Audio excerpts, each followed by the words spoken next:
This lesson is about the shearing facility built into the affine transform class. It may not be as dramatic or even as interesting as some of the other facilities, but you should know about it because it can come in handy. It's actually more useful with photo images than with polygons, but it's easier to show how it works with a simple polygon.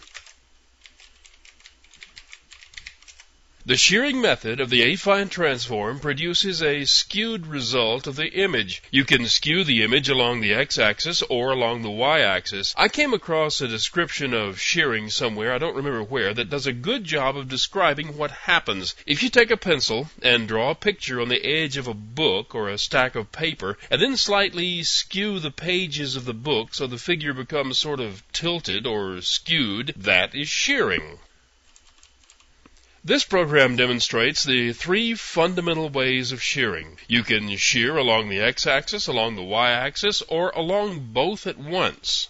Now, this loop is for drawing 3 rows of figures, each one of them showing progressive degrees of shearing. This is the variable that's used for the shearing value. As the loop counter goes from 0 to 9, this value will go from 0 to 0.9. A 0 shear value has no effect, while a value of 1 is the maximum shear. This variable sets the horizontal position of each figure as it's drawn, so they'll be progressively more and more sheared as they move from left to right. This is the first row of sheared figures. The call to the shear method here only has a value for the x-axis, so shearing only occurs horizontally. The y-axis shearing value, the vertical shear, is always 0, so there is no vertical shearing. This is for the second row of figures. In this one, the horizontal shearing value is held at 0, while the vertical shearing is varied from 0 to 0.9. This last row of sheared figures are skewed along both the horizontal and vertical directions. Here's what it looks like.